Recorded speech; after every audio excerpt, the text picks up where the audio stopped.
Okay, so this is November, day 2, so it's lower body. So we're going to start with the ankle strap. Put the ankle strap around your ankle.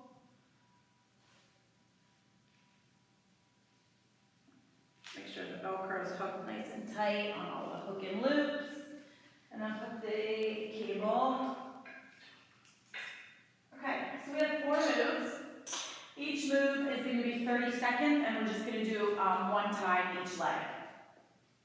So number 1 is that standing lateral toe tap. So your ankle with the strap is next to the turf, standing leg is behind, soft standing bend, and just reach and control. Reach and control. If they want to lift, that's fine. We had a lot of that last time because they can't keep their upper body still, and they don't think that this movement is big enough to do any work. But if the weight's right and you stand properly, the lateral step toe tap is good. Number 2 is your knee drive hip flexion. So lean into the opposite side, the cable's behind you. A little bit of a hinge, drive your knee, control back, feel it in the quad, flex in the hip. Number 3 is the lateral squat. So the leg with the strap is next to the curve, or next to the cable.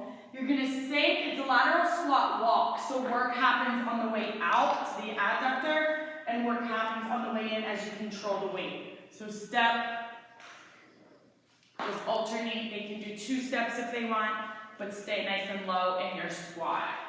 And the last one is a straight leg glute pulse, so hinge, keep your leg at the top, point your toes to the floor, and pulse, squeezing your glute to activate that.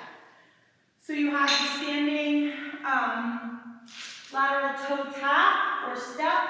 You have the hip flexion knee drive. You have the lateral squat walk with the strap next to the cable. And then you have the glute bridge pulse kickback.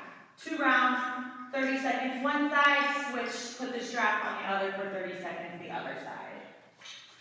Then we move on to our first big circuit. We need our Smith bar. 4 moves, 3 rounds. Okay, number 1 is a banded overhead squat. So they need to pay attention, just like we did in the split squat with the band, is if they can really actually get it over their head. So, they may feel like they want to go green or black because it's super heavy, but they need to be able to press over their head as well. So rack the cable, rack the handles, the bands go behind your arms, feet are about hip width apart, slightly wider, standing on the band. Sink, press, sink, press. Keep your core engaged. This is a full body move, focusing on glutes, quads, thighs, hips, all of those things. So band overhead press. Exercise number 2 is that 1 cable racked curtsy lunge. We're familiar with this. It's good for our glutes, good for our adductors. Rack on the inside, the outside leg. Curtsies. Make sure they're not opening their hip. Step back, keep their hips square, squeeze your glute at the top. 30 seconds, and then 30 seconds on the other side. Then you have your Smith bar SLDL. So your standing leg is going to go in the center of the red bar.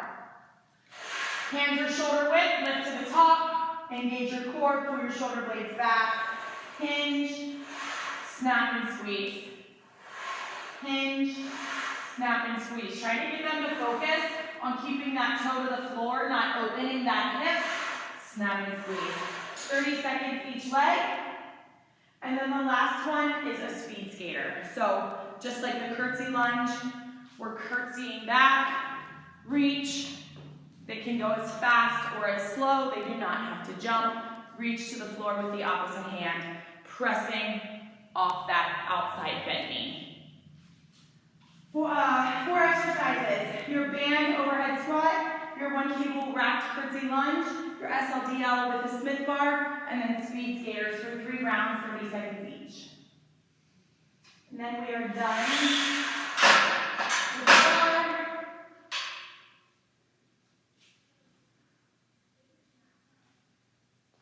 need the rope.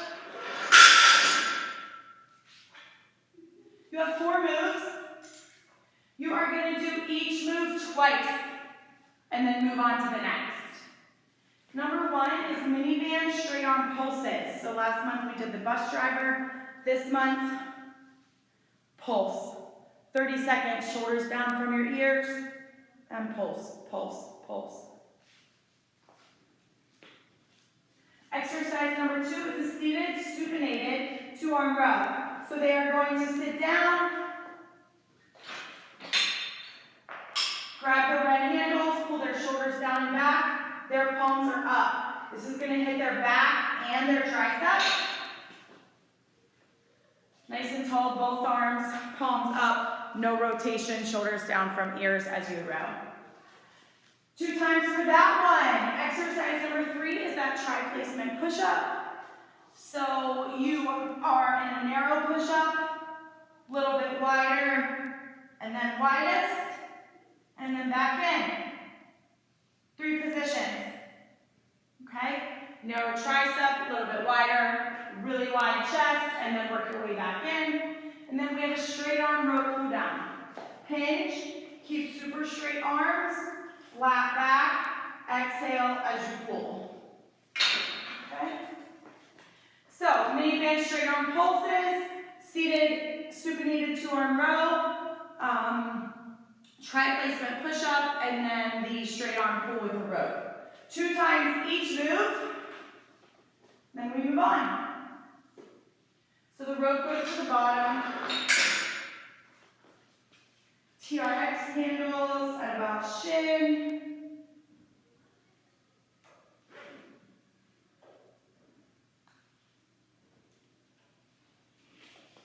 Number 1, TRX hip thrust. Your heels go in the handles. Knees over hips is the easiest way. If they want to start progressing, walk so their knees are over their hips, but the straps are at an angle. That makes it a little bit harder. Thrust your heels in. They do not have to put their feet in the straps if they do not like that. Okay? Move number 2. Sumo gauntlet with a rope. Sumo stance, hug it nice and tight. Down, half, down, up. So it's 1.5 rep. There's a pulse at the bottom, halfway up, and then back down. Number 3. I don't know that we've done this one before. Both handles all the way towards you. And it's a 1-leg push-pull. Okay? So 1 leg up and pull. Up and pull. If they need, they can rest their foot on the side of the S-drive as they push and pull with 1 leg, still holding a glute bridge. Not quite as hard, but still effective in the hamstring and the glutes. 30 seconds each side. And then number 4 is a banded sissy squat pulse. So we need that band back in the S-drive with a nice heavy band at the top to hold on to. We're going to put the band around the calves. We've never done the pulses for this either. Hold on, sit straight back, sink, small, but I guess it's kind of medium. You're not standing all the way up, and pulse it out.